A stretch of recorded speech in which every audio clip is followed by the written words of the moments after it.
आपण स्वित्झर्लंडमध्ये कशी आपली ट्रिप ही बजेटमध्ये बसवू शकतो. You literally travel for free within Switzerland. तुमचा अकोमोडेशन आणि फ्लाईटचा जो खर्च आहे तो कॉस्ट इफेक्टिव्ह होईल. Zurich is centrally located, but त्याच्याहून बेटर लोकेशन माझ्यानुसार. ह्या गोष्टींवरती तुम्ही अशा प्रकारे पैसे सेव्ह करू शकता.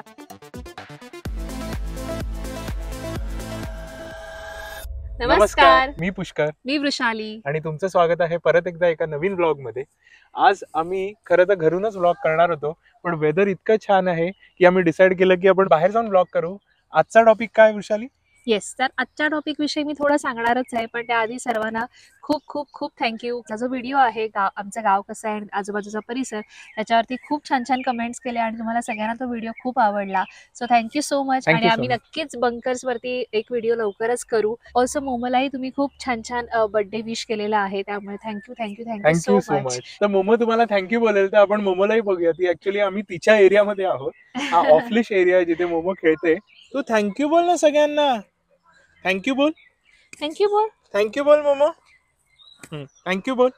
ए पळू नको. थँक्यू बोल. ओके, थँक्यू बोलली मोमो. तर वृषाली, काय सांगशील, आजचा टॉपिक काय आहे? स्प्रिंग सुरू झाला आहे, समर येईलच थोड्या दिवसांमध्ये. तर बरीच लोक कदाचित प्लॅन करत असतील स्वित्झर्लंडला येण्यासाठी. आम्ही कदाचित हा थोडा उशिरा टाकतोय व्हिडिओ, बट येस, म्हणजे अजून तुम्ही जर तुमची प्लॅन केली नसेल ट्रिप, तर डेफिनेटली हा व्हिडिओ तुम्हाला खूप हेल्पफुल ठरेल. आपण स्वित्झर्लंडमध्ये कशी आपली ट्रिप ही बजेटमध्ये बसवू शकतो, काय काय क्रायटेरियाज आहेत जे तुम्ही आपण लक्षात घेऊ शकतो आणि तिथे आपण आपले पैसे सेव्ह करू शकतो. तर ह्याविषयी आम्ही आज सगळे तुम्हाला माहिती देणार आहे. आणि ह्या विषयावरती जर तुम्हाला इंटरेस्ट असेल तर हा व्हिडिओ नक्की बघा. आणि अजून चॅनलला सबस्क्राईब केलं नसेल तर नक्की सबस्क्राईब करा. नोटिफिकेशन बेल आयकॉन वर क्लिक करा. याच्यामुळे तुम्हाला नोटिफिकेशन येईल जेव्हाही आम्ही नवीन व्हिडिओ अपलोड करू. तर चला पहिल्या टॉपिक कडे वळूया.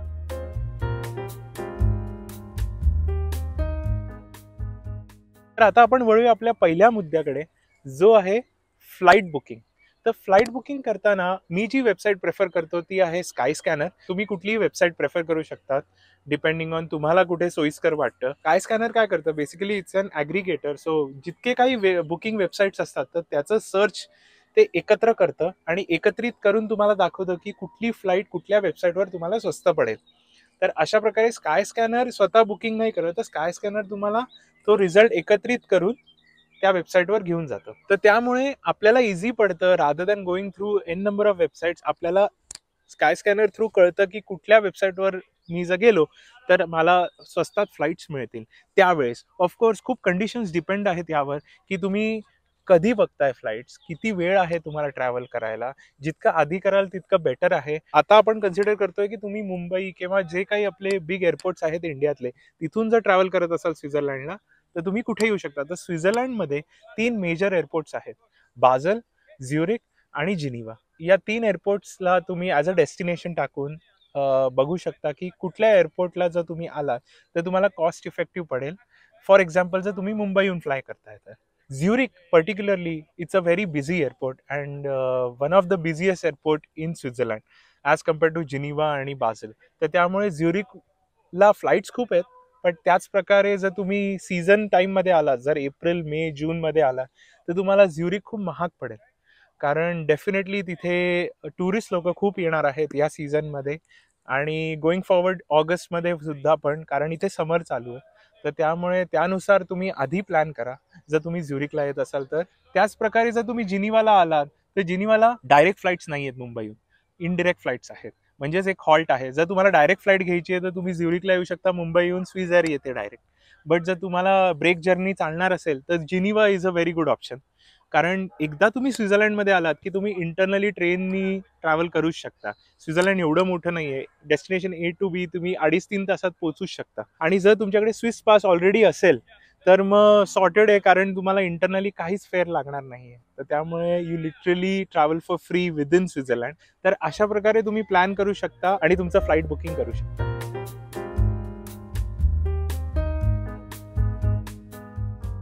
तर आपला दुसरा मुद्दा आहे ऑफ सीझन ट्रॅव्हल. समरमध्ये स्वित्झर्लंड खूपच छान दिसतं, नो डाऊट. आणि सगळ्यांना समरमध्ये ते बघायलाही खूप आवडतं. समरमध्ये इथे खूप टुरिस्ट येतात. आपल्या इंडियातनंच नाही पण ऑल ओव्हर द वर्ल्ड खूप सारे टुरिस्ट असतात, खूप गर्दीही असते. आणि त्यामुळे जे फ्लाईटचे रेट्स आहेत किंवा इवन तुम्ही हॉटेल किंवा एअरबीएनबी कुठेही राहत असाल तर त्याचे रेट डेफिनेटली डबल जातात. The best way to save money की तुम्ही एक तर स्प्रिंगमध्ये येऊ शकता किंवा फॉलमध्ये येऊ शकता. तर तुम्ही अर्ली स्प्रिंग येऊ शकता, म्हणजे मार्चमध्ये वगैरे येऊ शकता. एप्रिलपर्यंत पर्यंत पण ठीक आहे, म्हणजे फार खूप सारी गर्दी नसते आणि रेट्सही बऱ्यापैकी नॉर्मल असतात. आणि तुम्ही फॉलमध्येही येऊ शकता, म्हणजे सप्टेंबर नंतर, सप्टेंबर किंवा ऑक्टोबर नोव्हेंबर ह्या ड्युरेशनमध्ये पण तुम्ही ट्रॅव्हल करू शकता, जेणेकरून तुमचं अकोमोडेशन आणि फ्लाईटचा जो खर्च आहे तो कॉस्ट इफेक्टिव्ह होईल.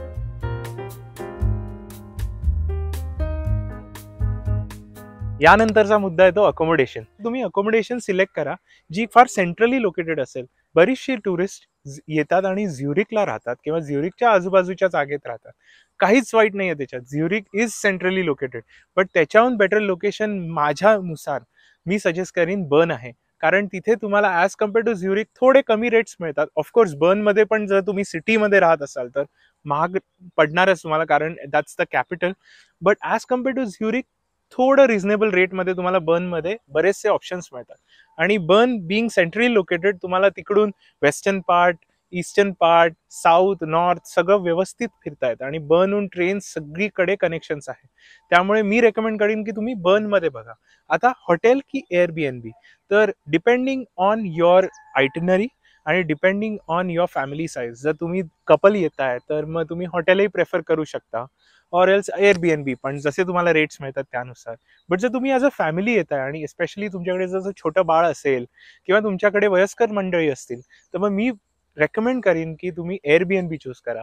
कारण तिथे पहिली गोष्ट तुम्हाला स्वतःला कुक करता येईल, ज्यामुळे तुमचे बरेचसे पैसे वाचतील. आणि trust me, Switzerland is expensive in terms of food, at least we feel like that.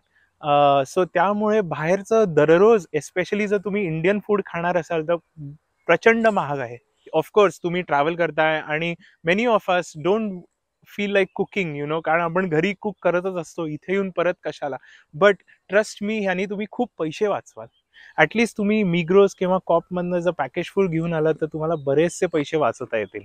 तर नक्की मी रेकमेंड करीन की तुम्ही एअरबीएनबी चूज करा ओव्हर हॉटेल. याचबरोबर जर तुम्ही तुमच्यातले काही सोलो ट्रॅव्हलर असतील किंवा ॲज अ कपल सुद्धा, मी रेकमेंड करीन की तुम्ही हॉस्टेलवर राहा जर तुम्हाला जास्ती वेळ हॉटेलमध्ये न घालवता बाहेर फिरायचं आहे.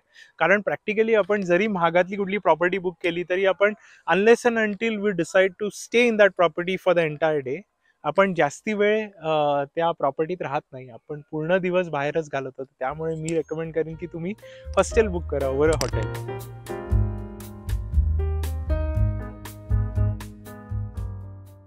तर आपला पुढचा मुद्दा आहे ट्रान्सपोर्टेशन. मला वाटतं फ्लाईट बुकिंग नंतर सर्वात मेजर फॅक्टर येतो स्वित्झर्लंडमध्ये, तो आहे ट्रान्सपोर्टेशन, आणि जे खरंच खूप महाग आहे. पासेस बद्दल पण बरेचसे ऑप्शन्स आहेत.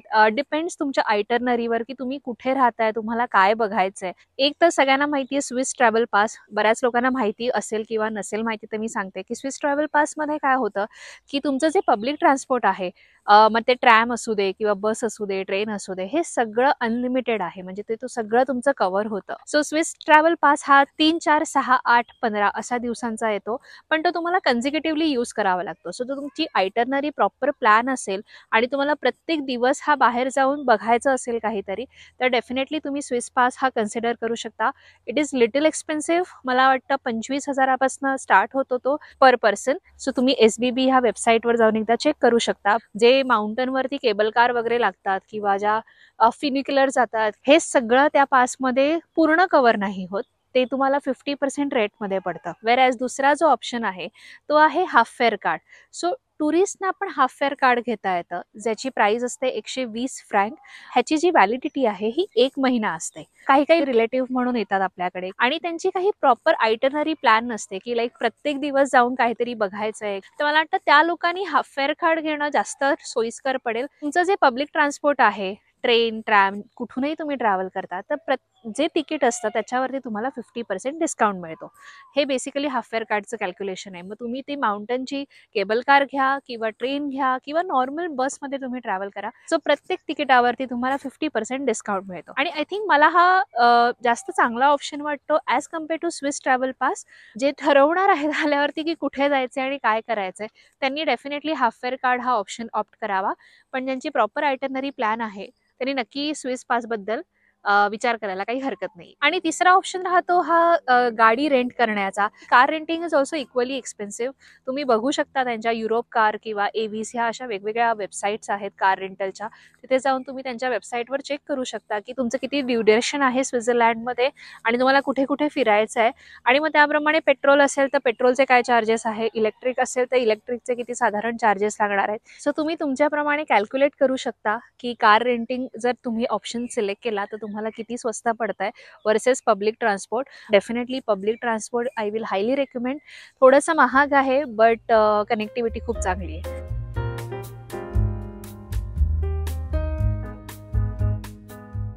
यानंतरचा मुद्दा येतो तो येतो आपला सिम कार्ड आणि इंटरनेट. आत्ताच्या घडीला सिम कार्ड आणि सिम कार्डची जरी नसली तरी इंटरनेटची बरीचशी गरज आहे प्रत्येकाला. स्वित्झर्लंडमध्ये आम्ही नाही रेकमेंड करणार सिम कार्ड घ्यायला, कारण स्वित्झर्लंडमध्ये सिम कार्ड पण एक्सपेन्सिव्ह आहेत आणि या सिम कार्डची बेनिफिट स्वित्झर्लंडच्या बाहेर फार काय नाहीये. तर मी रेकमेंड करीन, जर तुम्ही युरोपमध्ये आधी एका वेगळ्या देशात लँड होणार असाल मग स्वित्झर्लंडला येणार असाल तर त्या देशात तुम्ही सिम कार्ड घ्या आणि तिथून तुम्ही बघा की शेंगेन रोमिंग प्लॅन तुम्हाला मिळतोय का, जो तुम्हाला नक्कीच कॉस्ट इफेक्टिव्ह पडेल rather than buying a SIM card in Switzerland. दुसरी गोष्ट, जर इंडियातनं तुम्हाला इंटरनॅशनल रोमिंग प्लॅन मिळतोय, बरेचसे प्लॅन्स आहेत वोडाफोन आणि एअरटेलचे जे कॉस्ट इफेक्टिव्ह आहेत, तर तुम्ही बघा 5 दिवसांसाठी, 1 महिन्यासाठी, 15 दिवसांसाठी जो काय तुमचा स्पॅन आहे युरोपला याचा, त्यात तुम्हाला रोमिंग प्लॅन्स मिळत आहेत का, तर ते नक्कीच युरोपियन प्लॅन्सपेक्षा तरी स्वस्तच असतील. याचबरोबर स्वित्झर्लंडमध्ये प्रॅक्टिकली सिम कार्डची अशी गरज नाही पडत, कारण बऱ्याचशा रेस्टॉरंट्समध्ये आणि बरेचसे जे टुरिस्ट स्पॉट्स आहेत तिथे वायफाय अवेलेबल असतो. ऑफकोर्स ओपन वायफाय, सो जर तुमचं काही सेन्सिटिव्ह इन्फॉर्मेशन असेल तुमच्या गॅजेट्समध्ये तर मी रेकमेंड नाही करणार, बट तुम्हाला कनेक्टिव्हिटी स्वित्झर्लंडमध्ये बऱ्याचशा ठिकाणी मिळते, सो असा प्रॉब्लेम येत नाही.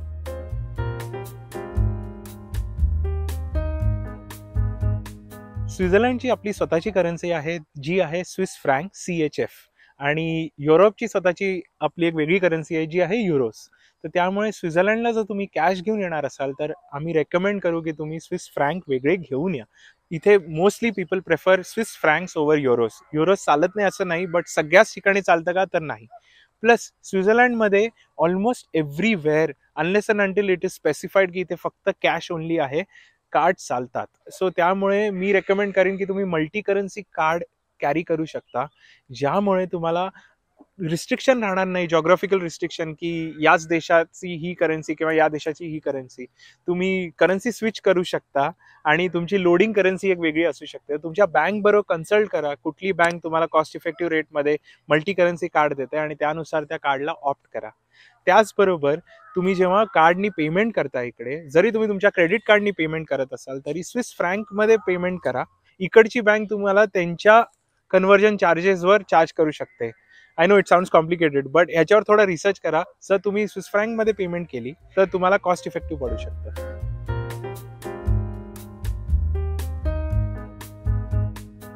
तर आपला सर्वात शेवटचा मुद्दा आहे फूड, ज्याच्याशिवाय आपण हा व्हिडिओ कम्प्लीटच करू नाही शकत.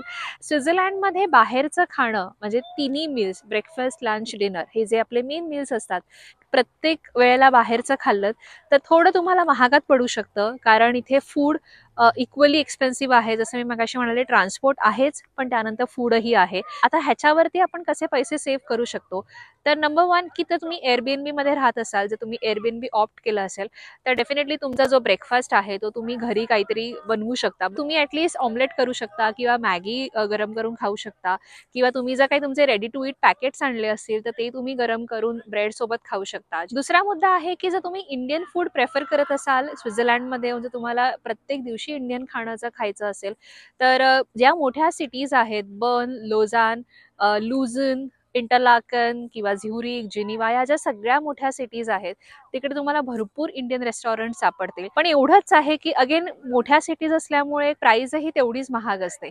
त्याच्यामुळे जर तुम्हाला दोन्ही वेळेचं जर इंडियन फूड बाहेरचं खायचं असेल तर it's up to you. But तुम्हाला याच्यावर पैसे सेव्ह करायचे असतील तर तुम्ही तुमचं एखादं कुठला तरी मील, फॉर एक्झाम्पल जर तुम्ही लंच बाहेर करताय रेस्टॉरंटमध्ये तर तुमचा जो डिनर आहे तो तुम्ही घरी करू शकता. जर तुम्ही काही पॅकेट्स तुमचे MTR किंवा कुठल्याही ब्रँडचे घरी आणले असतील तर ते तुम्ही कुक करून खाऊ शकता.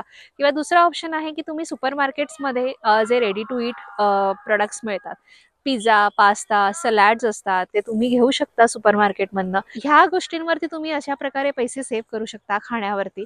एक शेवटचा महत्त्वाचा मुद्दा की जी पाण्याची बॉटल आहे ती अजिबात बाय करू नका. तुमच्या ज्या एम्प्टी बॉटल्स असतात ते तुम्ही कॅरी करा. इथे जागोजागी सगळीकडे फाउंटन्स असतात. डायरेक्ट माउंटनमधनं आलेलं क्लीन पाणी असतं, ते तुम्ही फक्त रिफिल करायचं, थंडगार पाणी प्यायचं आणि तिथे तुम्ही तुमचे ॲब्सोल्युटली पैसे सेव्ह करू शकता. हॉटेलमध्ये गेल्यावरतीही त्यांना टॅप वॉटर विचारा, ते तुम्हाला प्रोव्हाइड करतात. मोस्टली सगळ्या ठिकाणी करतात, काही ठिकाणी नाही केलं तर ते तुम्हाला चार्ज लावतील, बट ऑफकोर्स ते तुम्हाला त्याच्या आधी सांगतीलच. तर अशा प्रकारे व्लॉगला आम्ही एंड करतो. समराईज करायचं झालं तर फ्लाइट्स बुक करताना स्काय स्कॅनर अशा वेबसाईट्सवर जाऊन तुम्ही चेक करू शकता कॉस्ट इफेक्टिव्ह रेट्स. स्वित्झर्लंडमध्ये 3 मेन एअरपोर्ट आहेत, बाझल, झ्युरिक आणि जिनिव्हा. त्याचबरोबर ट्रान्सपोर्टेशन तुम्ही Swiss pass versus half fair card ह्याचं कॅल्क्युलेशन करू शकता आणि तुम्हाला कोणतं बेस्ट पडतंय आणि सोयीस्कर पडतंय आणि बजेटमध्ये बसतंय हे तुम्ही डिसाईड करू शकता. आणि त्याचबरोबर अकोमोडेशन चूज करताना फक्त झ्युरिकला न पकडता आजूबाजूला अजून कुठल्या मेजर सिटीज आहेत, फॉर एक्झाम्पल जसं मी बोललो बर्न, तर अशा सिटीजला कन्सिडर करून तुमची आयटनरी कुठे आहे या प्रकारे तुम्ही स्वतःला स्टेशन करू शकता. त्याचबरोबर वेगवेगळ्या देशांची करन्सी कॅरी करण्यापेक्षा मल्टी करन्सी कार्डला तुम्ही ऑप्ट करू शकता. Of course this is your personal financial decision, so तुम्ही बघा तुमच्यासाठी काय बेस्ट आहे. येस. आणि लास्टचा सर्वात महत्त्वाचा मुद्दा म्हणजे खाणं. जे आम्ही सांगितलं की तिन्ही वेळेचं आपण जर बाहेर खाल्लं तर थोडंसं महागात पडू शकतं. सो एअरबीएनबी जर ऑप्ट केलं असेल तर तुमचे तिकडे पैसे सेव्ह होतील. तुम्ही ब्रेकफास्ट वगैरे घरी करू शकता. त्या सुपर मार्केटमधनं तुम्ही लंच किंवा डिनर विकत घेऊन ते खाऊ शकता. तर अशा प्रकारे व्लॉगला मी एंड करतो. वी होप की या व्लॉगद्वारे तुम्हाला बरीचशी माहिती मिळाली असेल. ऑफकोर्स तुम्हाला यातून जर जास्ती माहिती असेल किंवा तुम्हाला काही मुद्दे शेअर करायचे असेल तर नक्की कमेंट करा. तुमचा एक्सपिरियन्स शेअर करा कमेंट्सद्वारे, कारण आम्हाला कमेंट्स वाचायला आवडतात. सो व्हिडिओ आवडला असेल तर लाईक करा, शेअर करा आणि सबस्क्राईब करा अजूनपर्यंत केलं नसेल तर.